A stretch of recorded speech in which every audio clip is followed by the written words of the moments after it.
because we literally double booked it. We doubled down. We doubled it. Bitch. We're not doing that again. No. No. We doubled We down, are bitch. not doing that again. And the fact that episode 1 is out right now. I know. All right. Welcome back, everyone, to the season finale of Humanhood Season 2, brought to you by Casey Riley and Melanie Peralta. a series devoted to having conversations about humanizing the human experience and making personal development more personal. And before we jump into today's episode, let's shout out our incredible sponsor, I Do Experiences. I Do is a venue here in local South Scottsdale, and it is so moldable for all of your needs. You can get married here. You can have a photo shoot here. You can have a sound bath. You can hold a breathwork session here. I mean, the possibilities are truly endless. So if you're in the market of a venue, come check out I Do Experiences. And it's incredibly affordable. It is affordable. Yeah, the affordability is insane for what you get. That's true. Yeah. Good point One on of my that. favorite part about it. Yes.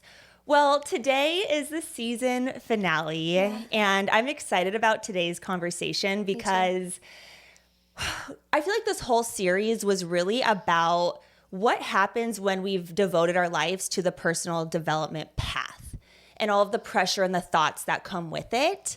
And you and I have shared to an extent like little breadcrumbs of who we were before all this, but we've never really gotten into what actually was the catalyst from being our past self, like truly our past self, to our present self. Yeah. And you and I were talking about this, and I was like, well, there were so many little pieces that were stepping stones that led me into breath work or led me down the spiritual path. And you were like, no, but there is a past you that like decided at one point to really change like everything. Like, what was that point?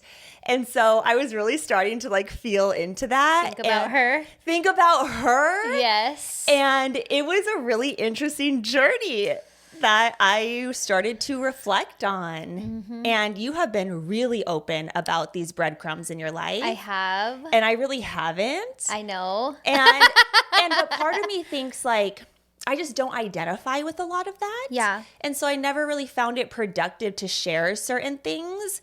But I am excited to kind of dive into it more because I think a lot of people who are tuning in feel as if maybe they're still that past person, or people in their family or community have only known them as that past person. Right. And what gives them the right to now share this knowledge and this wisdom that life has brought them. Yeah, that, or they see us or other people in the industry and they do the thing that a lot of people do and put you on a pedestal of some sort and just assume that you've always been so well put together. You've always been so responsible. You've always been so healthy. You've always been so conscious. They look at you like they only know you as this version of you. Mm-hmm. That's all they see. And a lot of times that's what they're comparing themselves to. Right. And I've totally been guilty of that before. So I think it's also important to paint the picture of the old self so that you can really, really see what people, and specifically Casey and I, really, really come from. Because you even shared a story last week that I was like, I had no idea that was a part of your life experience. That's so interesting. That was definitely a part of my life experience, but I didn't know that was a part of your life experience. Yeah. And those types of things shape us so much. Mm-hmm. So I'm very excited to hear from you, Casey, okay? Because I go off. Well, I just, I say what I say. I know everything about Melanie, I feel like. I mean, I don't have a lot of secrets over here at this point. I'm pretty open about my things. But there was also like a little Melanie, not just pimp and hose Melanie. That was like baby Melanie at one point, you know? And I'll get into her later. Yeah. But let's cheers. Let's do a cheers to our season finale. Just cheers to, first and foremost, somebody asked me recently, what has been one of your greatest takeaways from your recording today? And when I reflected on it, I was like, I can't really think of a specific takeaway from what we recorded today, but when I think about it, the greatest takeaway that I'm receiving from this entire experience is just getting more deeper connected with you and learning you more and working with you in a deeper capacity and just experiencing the different layers of us as we co-create this together. So cheers to you, boo. I love you so much. I wouldn't want to be doing this with anybody else. You are so meant to be my co-creator in this vision. Thank you. Yes. And I was thinking about that too, where again, you're so open. I feel like I know you pretty well. Yeah. But I'm like, I don't think Melanie knew any of that about me. No, I'm like, I love this. I love that I'm learning you in different layers and, you know, it's so beautiful. Thank you for helping direct those conversations because sometimes I can be all the time very reserved and just like leave things as they are. And you always are so great at like getting so curious and asking really productive questions to help pull that expression out of me. Got you. I know. So I love that about you. Okay, another cheers. Yes. Cheers. We are sipping on one of my favorite teas. This is the Despierta Celestial Calm. Last time you probably had it was when, Retreat? No, I actually got some. Ooh. Yeah, I have like 2 of each of these at You home. bought it? Yes. Oh my God. It's okay. so good. I haven't mastered making the turmeric one, so it's still a little like rough around the edges because I haven't mastered it. Okay. But their butterfly tea is so good. The best. I just put honey and raw milk, heat it up, blend it. So good. It's our signature tea that we drink for Sacred Storytime and Sound Bath at Womanhood Wellness Weekend, and I make everybody a cup of tea. It was like 20 something of us. Yeah. We're all drinking our blue Despierta Celestial Calm teas. It's butterfly pea flower, lavender, vanilla, cardamom, and cinnamon. It's so delicious. It has such a unique flavor profile and it's so nutrient dense, full of antioxidants. It really, really helps it lives up to its name, Celestial Calm, man. Yeah, You the just lavender. Yes, the lavender. Oh, it's just delicious, potent, and I just feel like a fairy when I'm drinking it. I do too. At the end of retreat last year, like I chugged mine. I was like, is there any more? And I went back and got more. So good. So hopefully this will keep us in our calm vibes as we drop into this conversation. Yes, definitely. Okay, so speaking of tea, spill the tea, all right? Like, I want to know. I mean, I know a little bit, but who the hell were you, Casey? I want to know.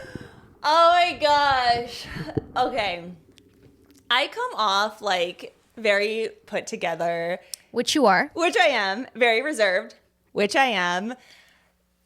Very rigid. Like, you know, just like put together. Yeah. But for a lot of my life, I was reckless.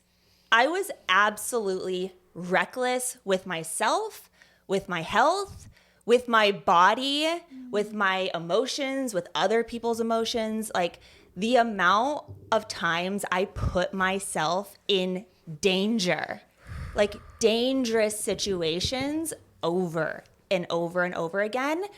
Honestly, it blows my mind that like I'm still here. Dude, I can relate. I know so many people listening. I know a lot of us millennials can relate to that because we were wild back then, We dude. were wild and we were reckless. And it's like, that was probably starting from like 15 to 19. Just unhinged, reckless. And I think because I don't really identify with that part of my life because it was so long ago, I don't really find it like super important to like talk about those things because I'm like, all teenagers were reckless. And then I realized that they're not. No. They're not. No. There are good kids out there.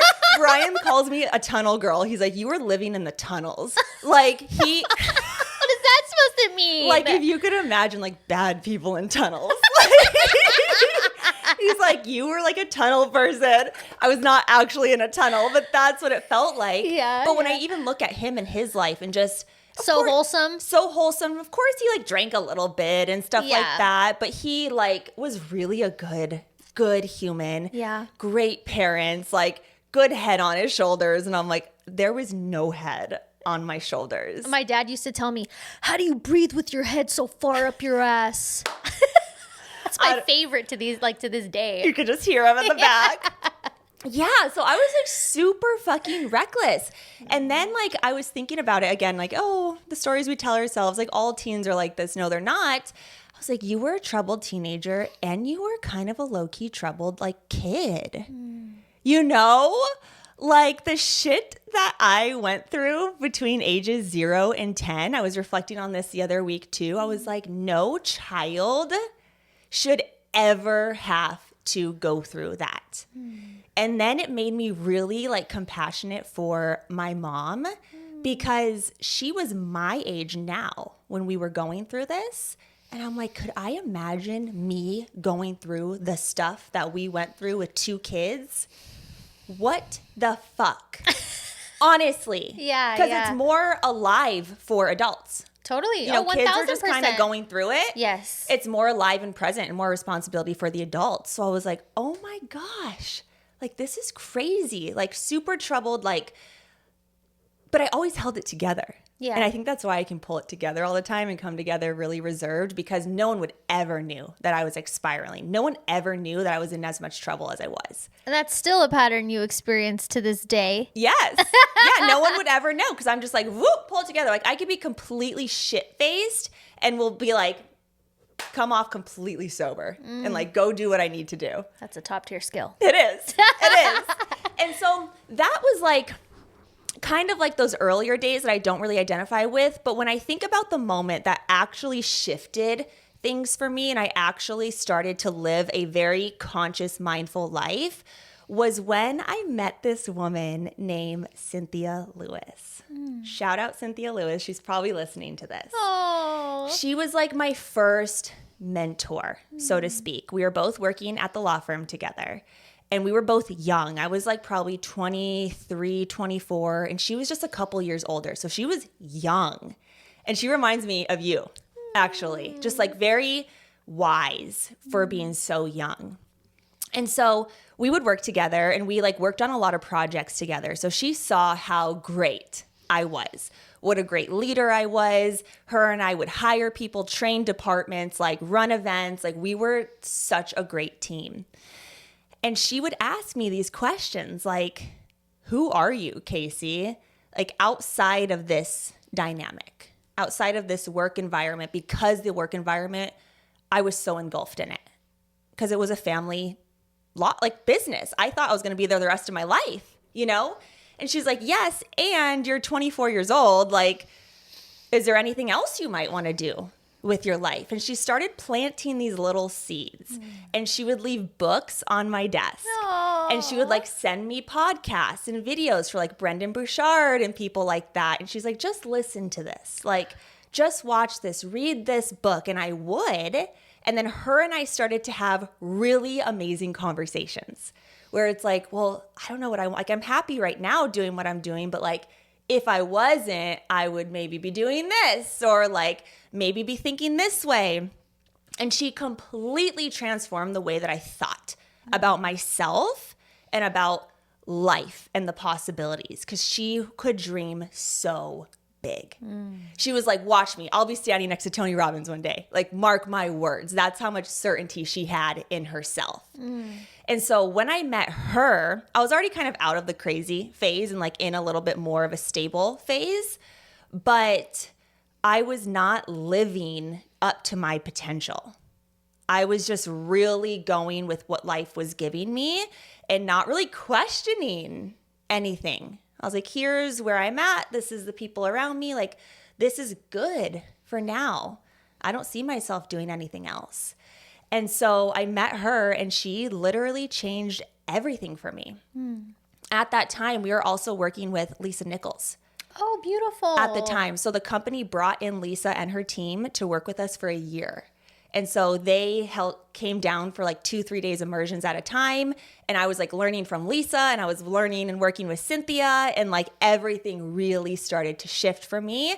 But I was still in that place of uncertainty with myself. I didn't think I was going to do anything else. And so I would say that was more so like the pivotal moment when I actually decided I could live up to my potential. And someone actually saw it in me and like poured into me in a way that made me actually believe in myself. Shout out to the Earth Angels. Yes, she really is. And you know what's so funny? So we haven't seen each other in years, but a couple of years ago, she reached out and she's like, hey, I'm going to be in Phoenix. You want to get together? I was like, sure. But I hadn't seen her in so long that I was a little concerned. I'm like, is she still going to be like badass and cool like she was when I was 23? You know, like 10 years ago? You know, when you have those people who you like admire when you were younger? Yeah. And then you see them again later and you're like, not really it? No. No? We talked about this on an episode, like cousins and aunts and like people like that. Okay. Like I'm thinking like mentors. I'm like, when I have mentors, like they evolve with me. Right. You know? Yeah. Well, I did have the thought. I was like, is she still going to be like as incredible as 23-year-old Casey saw this like, whoa, this person? Because especially after all of your growth and expansion. Exactly. I see. Exactly. And so I was like, yeah, let's go get coffee. Let's hang out. And she was still the best. She was still so great. She was still Cynthia. She was still like so firm and certain in who she was and still so serious. Like, you think I'm serious? Like, go hang out. I gotta meet her. Go hang out. I want to be her friend. Where is she? Cynthia, hello. She does not fuck around. Like, she's always super serious. And she's always told me, like, thank you for bringing out the fun in me because, like, I can be a little rigid. But yeah, so I think like kind of circling all this back together was like, that was the moment when I really like took control of my life. And that was the moment when I started looking into my health more and all of that stuff started to unfold in the previous episodes that we talked about with like my digestion and the skin, like all of that was happening at one time. Yeah. So I was like going from just like your average person, average Joe Schmo, like just eating whatever, doing whatever, living unconsciously to really like living in a completely different ether, essentially. Yeah. Mm-hmm. Well, shout out to life for gifting you an Earth Angel. I know what that's like. I have many of them in my life. I've been blessed with all the different Earth Angels in different seasons of my human experience. But I'm curious. So clearly, you know, this person came into your world and shift the perspective for you. But what did you really have to grow out of? Like you shared I was reckless Casey, but those personality patterns, when we live like that for an extended period of time, we have to work to grow out of them. Mm-hmm. What were some of those things for you that some of the parts of your identity back then, other than just being reckless, because there's so many layers to recklessness, you know, what do you feel like you really had to grow out of? Like just the word like reckless keeps coming to me, careless. Like what did that look like for you? I was just always drunk, smoking, doing drugs, like stealing, like doing. I was such a thief back in the day, dude. Yeah, God. Doing things like not a good human would do. Yeah. You know, and like honestly, I get kind of like ashamed to admit some of that because it's like, I could never do that. My highest value is integrity these days. Me too. I could never do that. But I think I was just living such an unconscious life. So I guess one of the patterns was becoming aware and conscious of how I really felt out of control. And so we talk about out of control being reckless, but I felt out of control with all of my decisions in life. Because where I was working, I felt like everything was being dictated for me.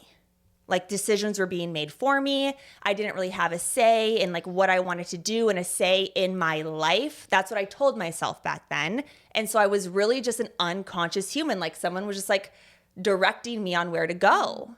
And so becoming super aware and conscious of I'm like not living up to my potential. I'm not really like happy like I am, but like we talked about last episode, like I am, but I'm not.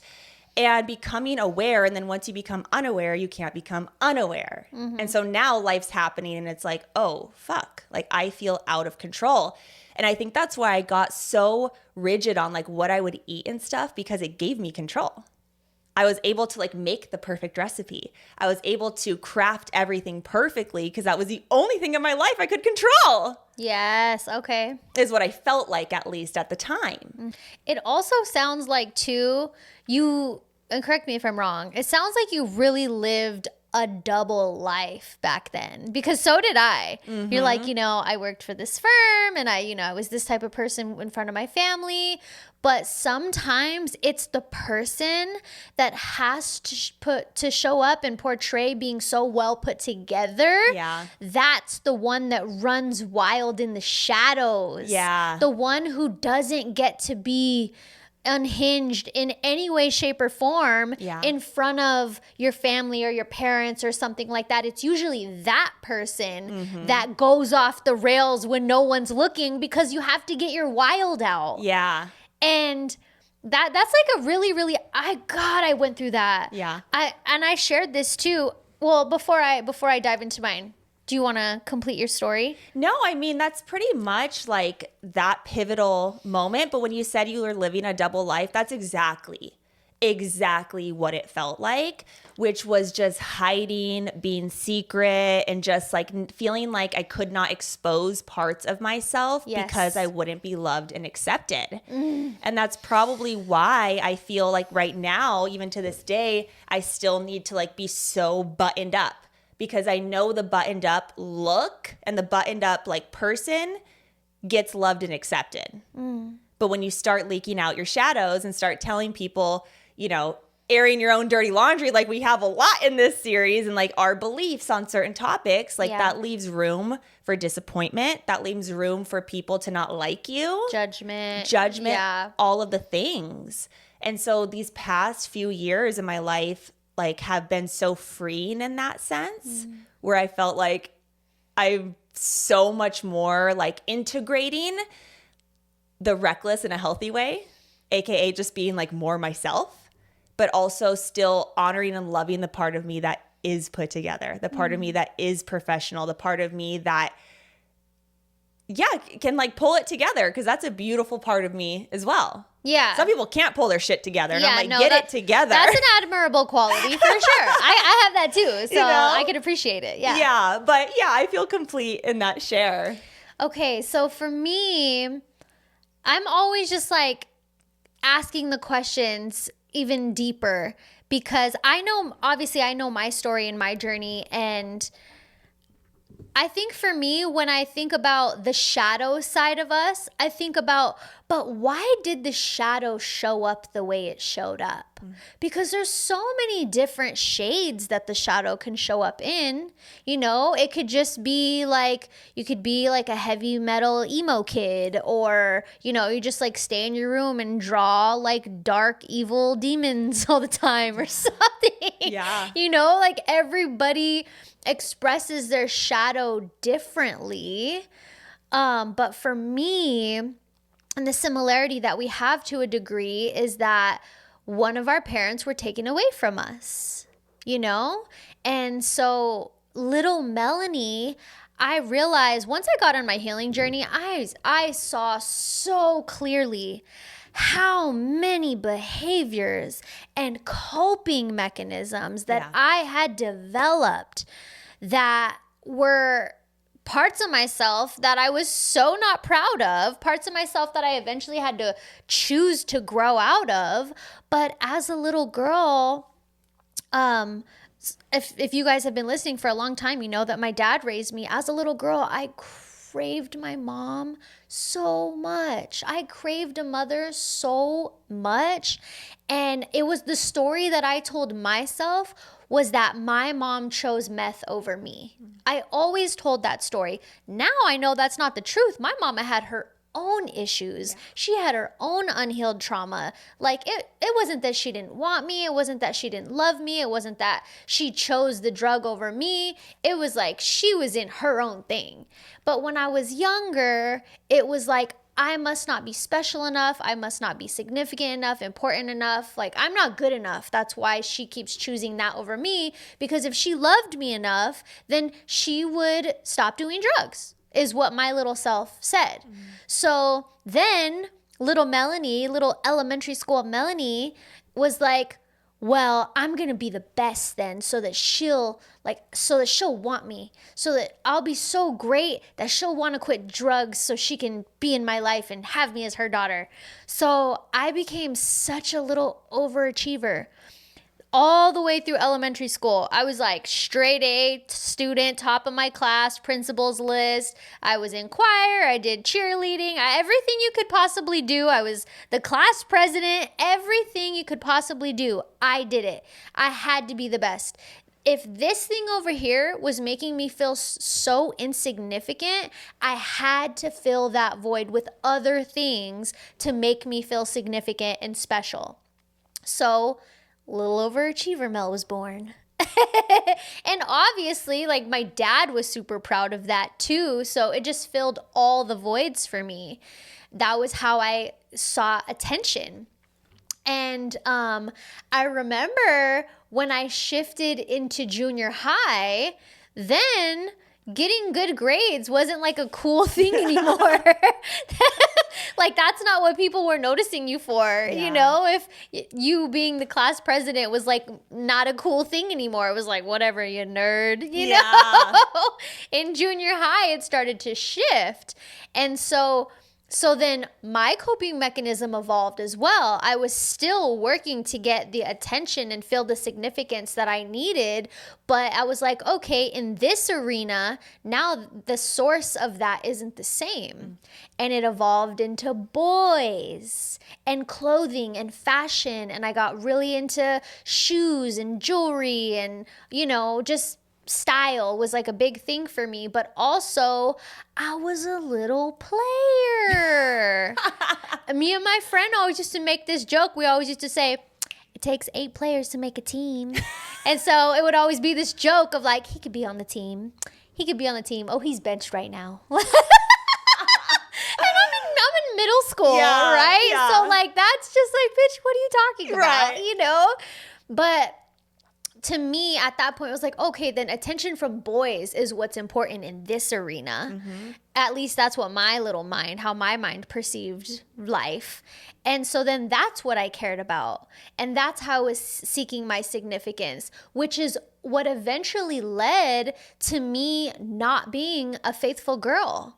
And I was cheating on all my boyfriends all the time because I was constantly seeking significance and constantly needing to feel important and special. So if I did have a boyfriend and he was mad at me or we got into a fight and he wasn't talking to me or something, then I'd be like, it's all good. I'm going to just go call Jose. Like, if you don't want to talk to me, you want to be acting like that? Bet. You're benched. You know? Yeah. Like, I was operating in such masculine energy back then too, because I was emotionless. There was a long point of my life where I did not show my emotions. I did not cry. Same. People would like comment, like, you are literally like an ice queen, like stone cold, no emotions. Like, if you you came to hug me, I would be so uncomfortable. Like, do not touch me. And I just remember, like, if there ever was a time where I was going to cry, it was like in the shower or alone in my room. One time, I even cried. I was holding this cry in.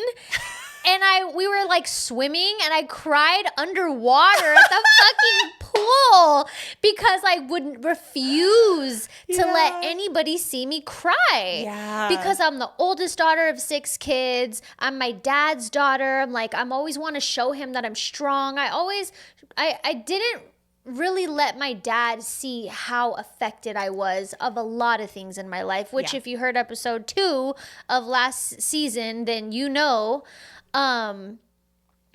But that was like a huge, huge thing for me. And so later on in life, when I got to the point where, like you said, I wasn't proud of who I was. I had moved to Hollywood. I was in the music industry. I had just left Arizona where I was managing the escort service. And when I got to LA and that cash from the girls wasn't coming in like that anymore, I was like, oh, well, I'm in LA. I could just go to dinners with guys for money. I don't have to do anything. Like, all right, let me make a profile. I think I talked about this already too on an episode, but I considered being a sugar baby. Yeah. And so it was just like all of these different things to try to get these weird needs met, but it put me in a pattern of morallessness. That was the pattern that I was in, from the cheating to the managing the escort service to the considering being a sugar baby to all of these, to all the stealing. Same thing as you. There was so many qualities and characteristics that I had that were just shady, dude. Yeah. But my dad never knew any of that. Yeah. All of it was done in secret. All of it was done in the shadows. Everything. The substance abuse, the blackout drunk nights, stealing my dad's car all the time, running away, all of these crazy things. I was just this lost little girl. Yeah. Just lost little girl trying to figure out, trying to feel good, and making all the wrong choices clearly.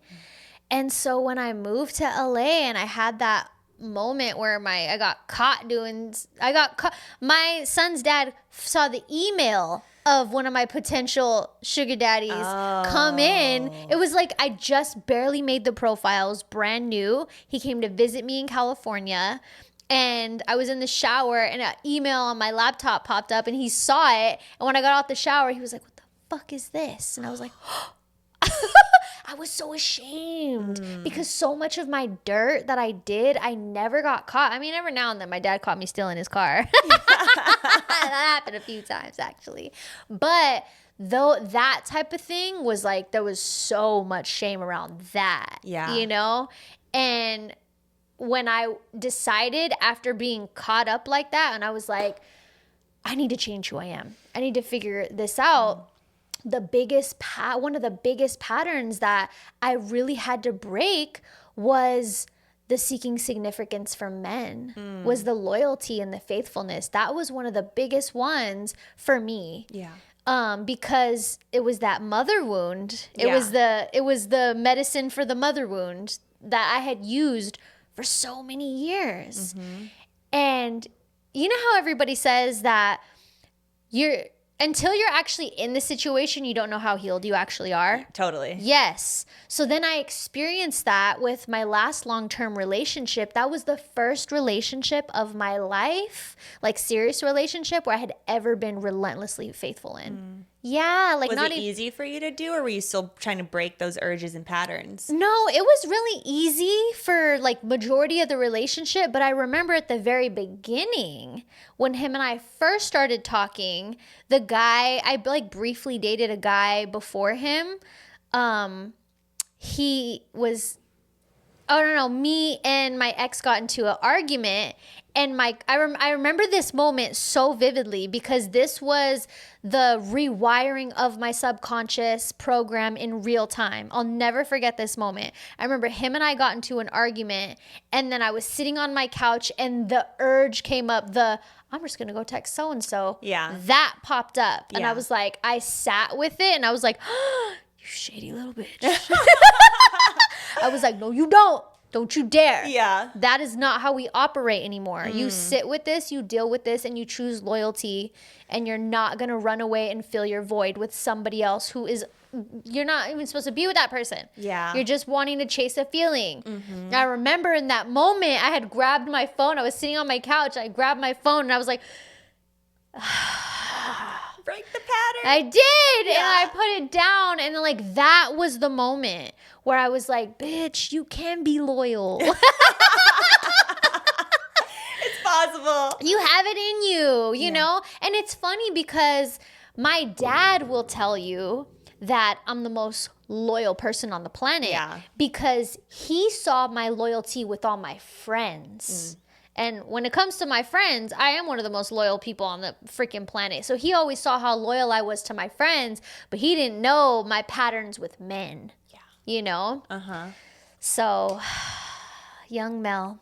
As you share that, I always think about, nowadays, like sugar babies are such a thing. Yes. I thought about it though, and I was like, if that was a thing when I was in my teens or like 18, 19, and I knew about it, I probably would have done it. Like, no question asked. Like, when people always say, like, when you get pulled up on stage by an artist and they take you to the back, like, you know how that happens? Like, Yes. how'd that girl get in that situation? I'm like, I would have gone. Yeah, I would have definitely gone. That's why I'm glad I didn't like make it in the music industry. Yeah, because you would have been oh, dude, that easily- version of me, psh, wouldn't have survived. no, I would have been Doja Cat. Yeah.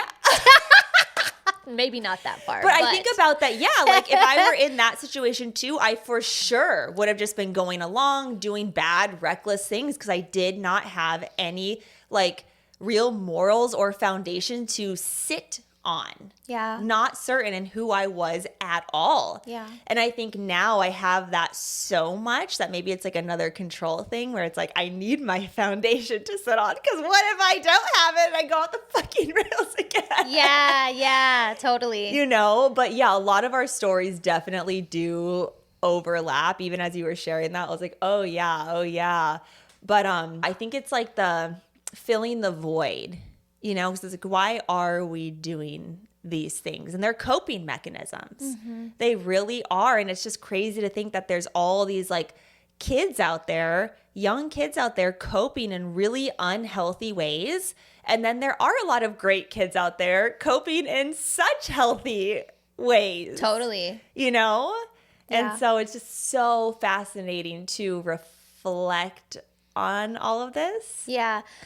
I think one of the big important reflection points is to really see and do a self-life audit if any of those coping mechanisms and any of those patterns that you utilize as a child or a teen or just in certain seasons of your life are still present. Right. Because you could think that you outgrew something just because you're not doing it like that anymore. Mm-hmm. But like I said, my method for just receiving this, it was still the same. There was still a strategy. Yeah. But the strategy was different. Right. And so.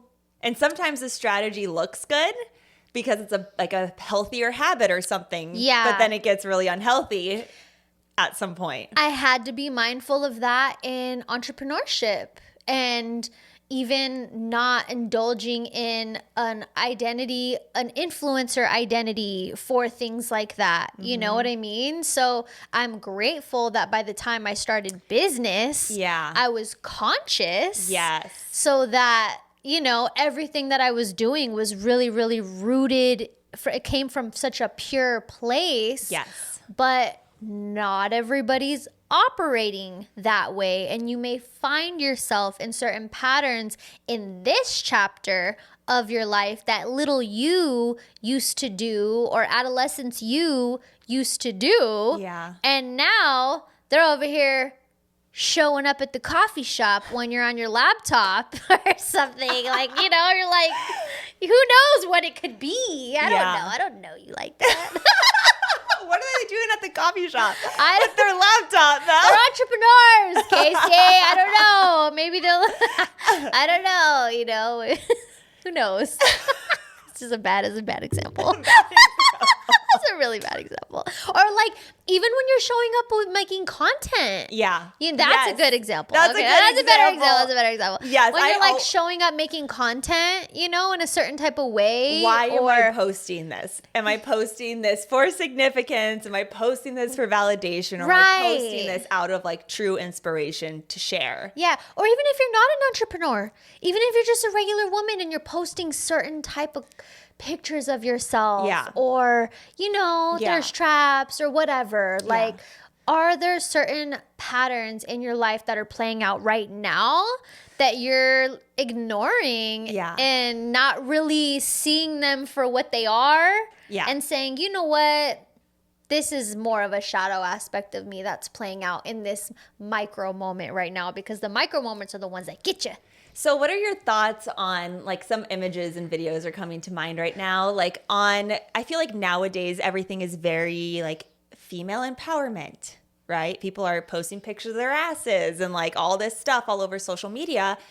So what is your thoughts on the balance between like posting because you're truly just like expressing yourself or you're posting in your empowerment versus like posting for validation or posting because it's secretly a thirst trap or you want to make yourself feel better, because I see some shit and I'm like, that's a little excessive. But and to them, it's like, it's me being like so free and expressive and whatever.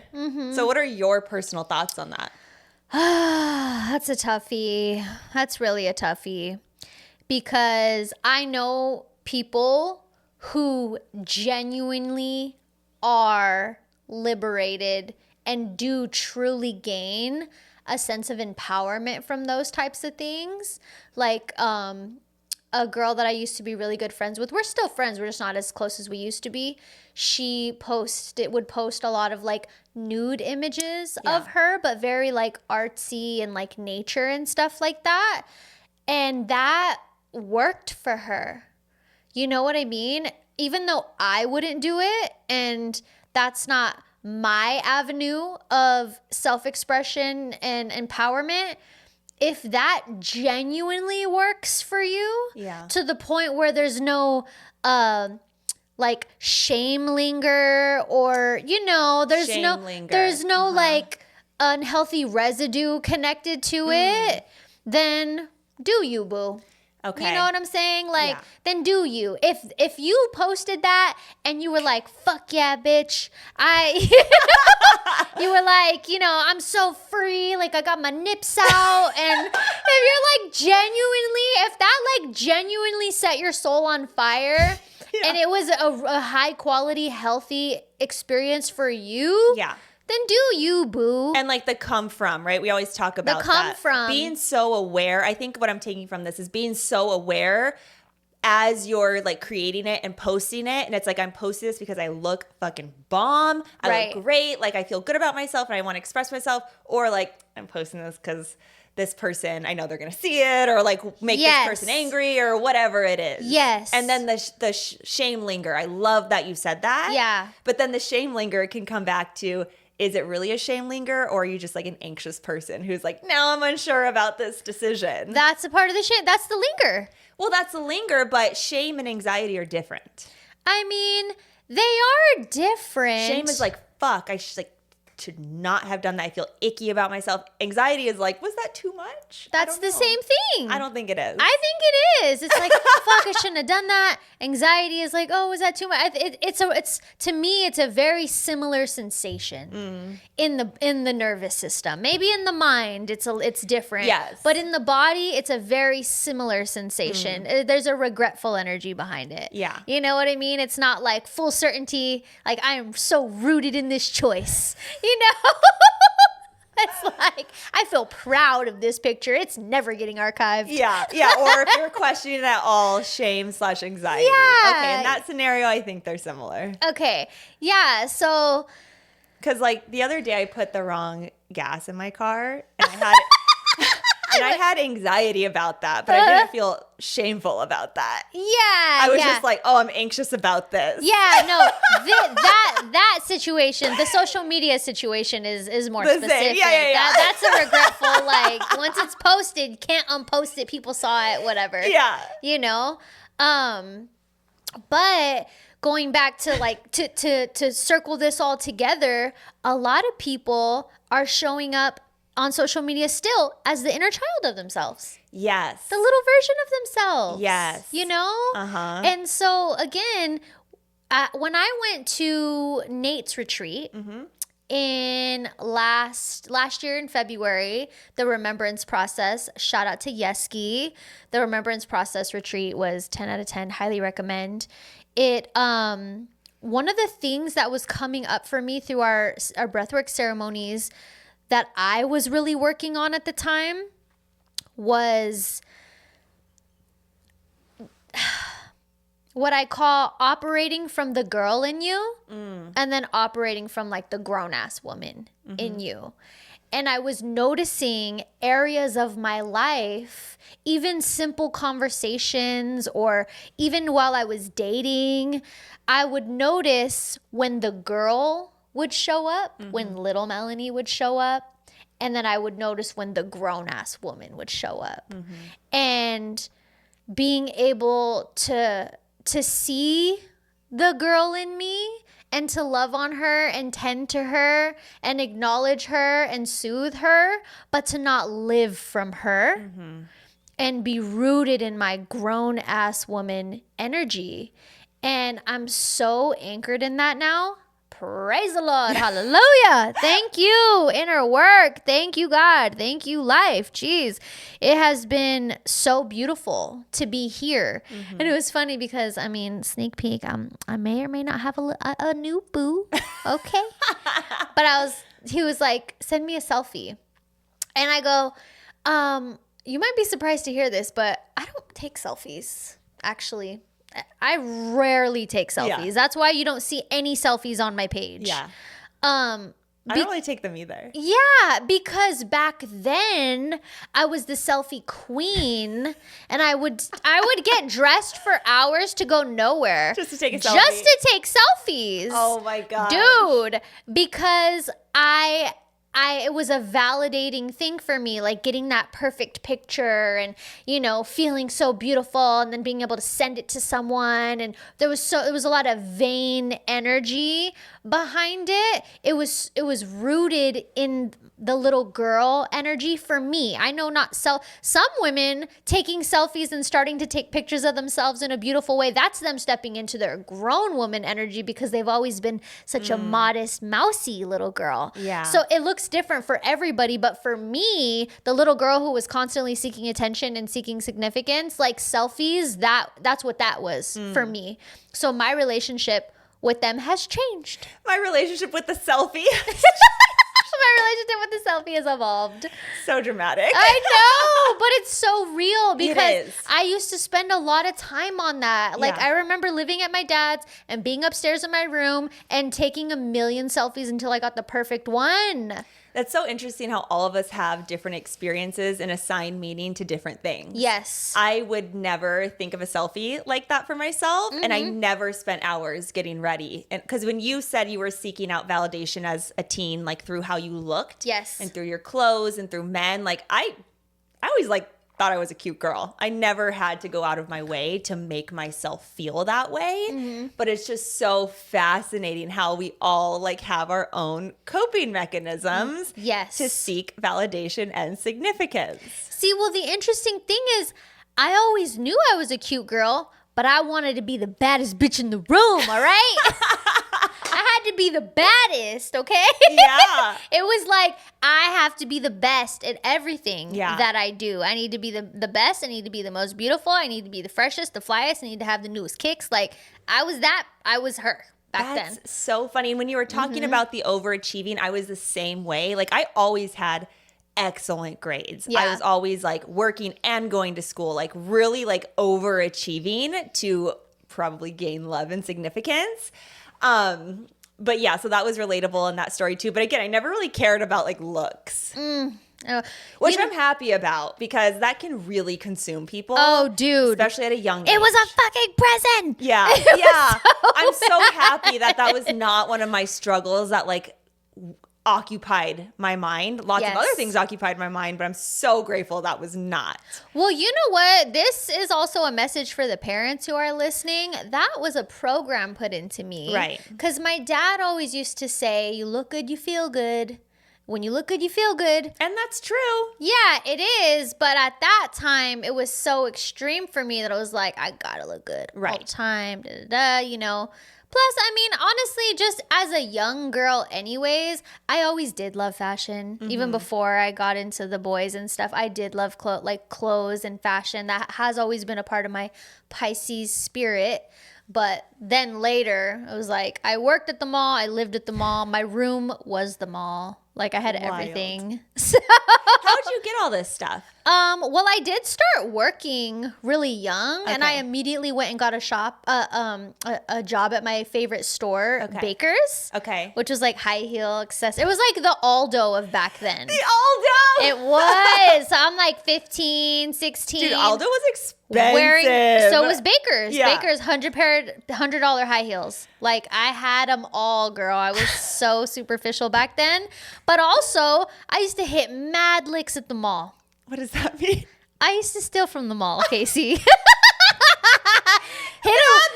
from the mall. Hit a lick means like you go rob some shit. That's what that means. You I never did heard not that? know Oh God, what you've been living under mad a licks rock. means. No, I was in the tunnels, remember? No. Yeah, me and my friends every weekend we used to go to the mall and be thieving. That's what I was curious about. Yeah, I mean, I did buy a lot of my stuff too, but I would buy some shit and I would steal some shit. Then that's how I, maintained my my rep. Yeah. So people wouldn't suspect it. I was like, I'm buying one thing, I'm stealing 5. Yeah. Girl math. Girl math is buying one thing and then getting 5 items in return. It's a great ROI, people. Yeah.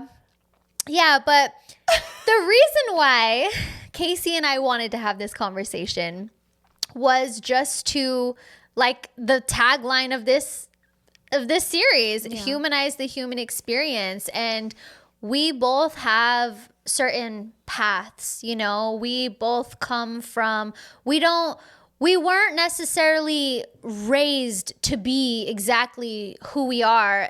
Shout out to our parents for them. They did instill very specific things in us, absolutely 1000%. But ultimately, we did choose. We could have went down a different path. Mm-hmm. I could have ended up on drugs. I could have ended up selling myself. I could have ended up in a totally different situation. Thank God your partner found that email. Oh God, that I know, would have been a right? ticket Divine into that world. Intervention. That would have dude. been the ticket into that world. Totally, everything happens for a reason. Mm-hmm. I mean, it felt like the worst thing that could ever happen at that time. You're in your towel. And you're like, what are you reading? I was like, oh my God. Oh, I'll never forget that day. Your towel wrapped. So shameful. But yeah. And when you get to this stage of your life, you get to look at that old version of yourself. And I know you say, I don't really like to talk about her. It feels irrelevant now. But is it as irrelevant? Is it as irrelevant? Because I can't tell you how many years I told myself that I was like over growing up without a mom. Mm-hmm. Girl, yeah, I'm still not over it. And I realized I will never be okay with it. Yeah. Because a thing that people do in their healing journey, and I was telling my mom this recently too, is people are trying to heal to the point where the type of healing that you're trying to achieve is as if you get a gash and it scabs and then you get a scar and then the scar disappears. No.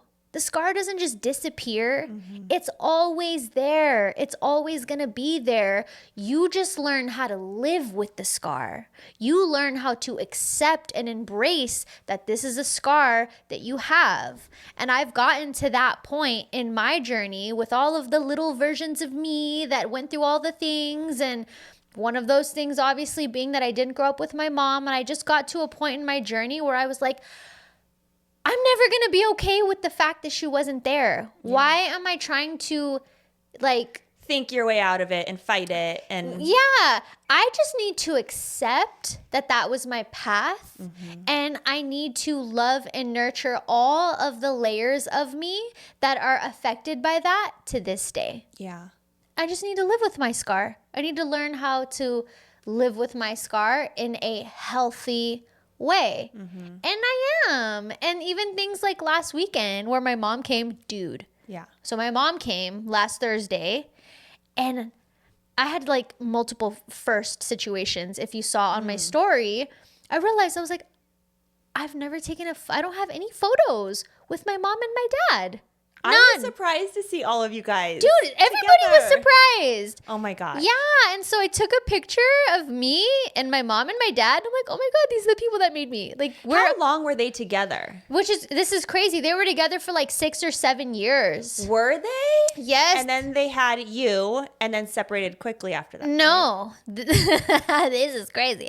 So they were together for like 6 or 7 years. How old were they at that time? Oh, God, I want to say in their 20s. Okay. Well, my mom was way younger because my dad is like 9 or 10 years older than her. Okay. But they were together for like 6 or 7 years. They broke up My mom got a new man, moved out of our hometown and moved here to Mesa. My dad was such a crazy drug addict and alcoholic that he like just chased her and found out where she lived, showed up to her house one day, and it was like pouring rain outside. She let him in and shit went down. And then I was conceived. Oh my God. But she had another man at the time. So when she found out she was pregnant, she thought for sure that I was the boyfriend that she was dating, because she was like, I was with Tony for so long and I never got pregnant. It's not Tony's kid. Did she go on the Maury show? No, but our life was practically the Maury show. You are the father. Yeah, that's what happened. My dad fought relentlessly. My dad was like, that's my baby. I know it is. He always says, I felt it in my boots that night. I felt it in my boots. I know she's mine. In my boots. That's what he says.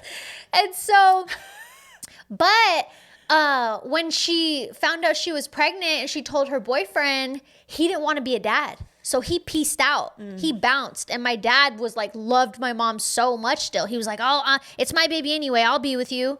And so my dad was with her throughout the pregnancy and was there when I was born. And when I was born, because I have naturally curly hair, I came out and I had all these dark little curls on my head. And my mom's other boyfriend had dark curly hair. Oh, no. So she was like, shit, this is not Tony's daughter.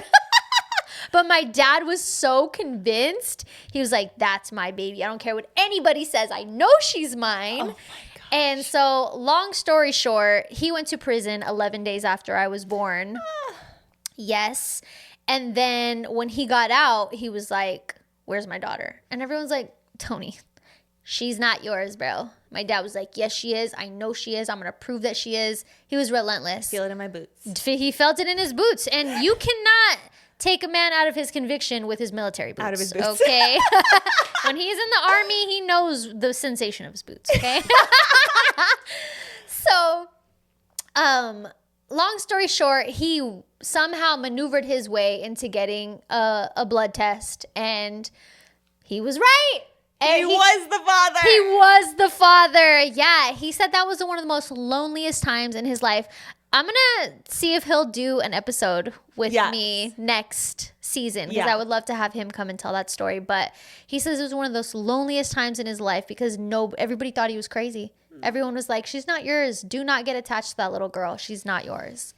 And sure enough, I was. And then when he found out I was his, then he went to court, fought for custody of me, won, and the rest is history. Wow. I know. Such a good story. Crazy. He wants to write a book. He should. He should. I definitely want to have him. Oh, we have to. do. I have like so many questions. You know, is he open? Does he like, is he open? Are you kidding me? My dad loves attention. Okay. You just never know. You know, some people are really like reserved with their answers. My dad would love to be on camera on our podcast. I love asking like piercing questions. Oh, like, yeah. How old were you? What happened? What drugs were you using? He's so emotional, too. Like, he'll definitely cry. Aww. He'll definitely cry. Oh, he can't tell our story without crying. He'll definitely cry. So stay tuned for season 3. If you want him on the podcast, let us know. Let us know. Yeah. Tony. What is it? It's like, if this video gets 1 million shares, Tony will come on the podcast. Will be a featured guest. Oh my gosh. Well, one thing like I just want to touch on as we kind of wrap this up, because so many people feel like, yes, there's 2 parts to this whole equation, right? Changing your life for yourself and to like live a better life for your own self. But also like naturally in this journey, a lot of people want to now help other people on their journeys and what they have gone through. Yes. And there's this like big identity shift of like, who am I to now coach women or be a breathwork practitioner or do all these things? Like, look at where I've come from. It's almost like that, I hate saying this, but that like imposter syndrome, like, who am I to like do this? And so the last thing I want to say with this is, it's natural if you have gone on a healing journey to, of course, just like stop there and like continue to embrace your best life. But it's also really natural to now get curious about helping other people on their journey. Old versions of you. Old versions of you. Yes. Yes. And so giving you that permission to explore that option, if that feels like relevant for you because it's natural instinct for us to want to help other people. Yeah. And now in this time and age, we get to make like careers out of it and host events out of it. And it's such a beautiful opportunity for you to share your story with other people. Yes. And so if you are feeling that, and maybe you've been like looking into certifications, or maybe you got a certification and now you're like, I have it, but I still like, who am I? This is your permission slip to explore it. You don't have to go with it full force. You don't have to like turn it into something crazy, but there is a previous version of you in someone out there waiting for your exact guidance, your exact story to help them on this path and on this journey. Absolutely. And one thing that I always tell people, because people always ask me or would ask me, how'd you get into this? Did you go to college for this? Did you? And I always tell them, I was certified by life, baby. Yeah. I was certified by life. Yeah. And actually, in my personal opinion, in a lot of these avenues, being certified by life is the best way to be certified, because you could go and get, a certain certification or go and get a certain training. But if you haven't lived it, if you don't know what it's like to break through addiction, if you don't know what it's like to heal your body from an illness, if you don't know what it's like to break generational curses, if you don't know what any of that is actually like, you're not going to be as anchored in your teachings. Yeah. So for those of you who do have that wisdom and do have those experiences, you, in my personal opinion, you are the most qualified to guide somebody through it, because you know the path, you know the journey, and you know where they're at now or even where they were before. You know the younger self, the adolescent self, the young adult. You can relate with those people on such a deeper level because you lived it. So like Casey said, if you are listening to this and life has taken you on a ride and you are qualified in areas to now guide somebody else through their journey, and you're feeling called to do that because you want to help other people get out of their struggle, do it, baby. Do it. Take a leap. And just like with any other idea, don't be afraid to start small. Don't be afraid to offer things for free while you're getting your footing, while you're getting comfortable in this.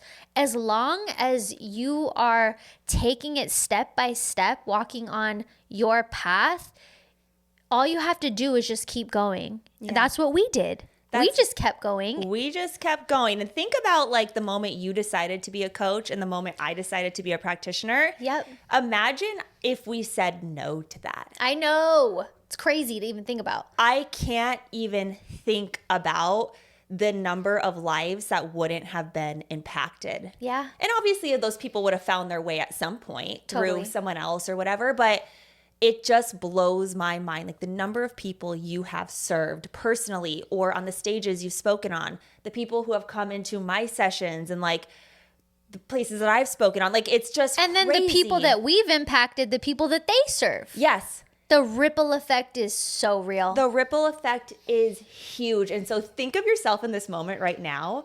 And like if you choose to not step into, here we go back to the path and the purpose. Yeah. It all ties together, baby. Ties together. But if you have that calling and you have that itch and that desire, go into it with just exploring. Because when I went to get my breathwork certification, I went in with no intention to facilitate. I went in because I wanted to learn more about the nervous system and deal with my own shit. Yeah. And then I came out. Same thing. Yeah. Yeah. And I came out of that like, I actually, like, I know how to facilitate it.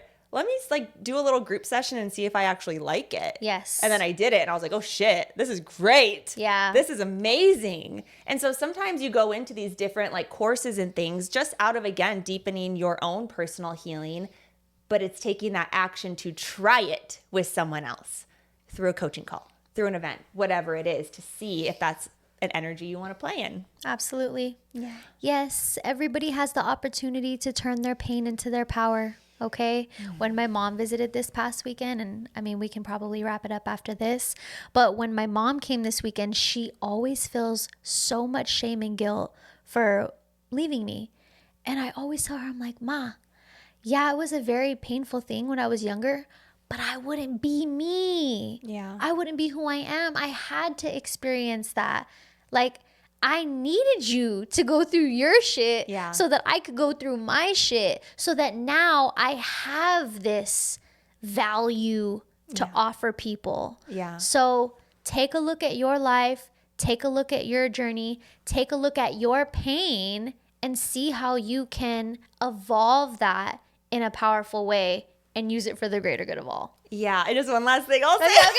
We're on a roll today, Casey. Well, it's just so good because you think about that and like living in victimhood. Yes. Right? Because a lot of people do say, well, I didn't have a mom. Like, I didn't have a dad, growing up. And it's like, well, I didn't have this. So now this is why I operate this way. Mm-hmm. But I've had that reflection too, where it's like, if my dad was in my life, like probably would have done everything for you. That would have been so great.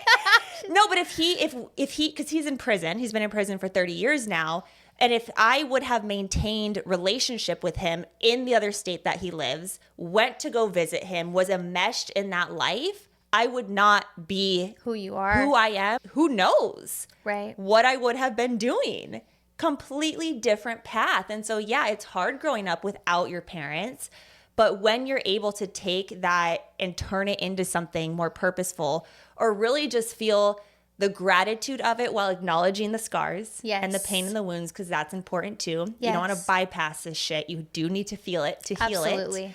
But when you don't linger in that victim energy, it's like, well, I didn't have this, so here I am. Mm-hmm. It's like, no, I didn't have this, and here I am. So that's it. So let us and whoever else you watch out there, let anybody that you see doing a certain something be the example of what's possible, no matter what you've been through, no matter what you come from, no matter who you come from. Your life is up to you, boo. It is. Yeah. All right. That's a wrap for series 2. We'll see you guys next season, okay? Because this train don't stop right now. We're going, baby. We're going all the way. Love you guys.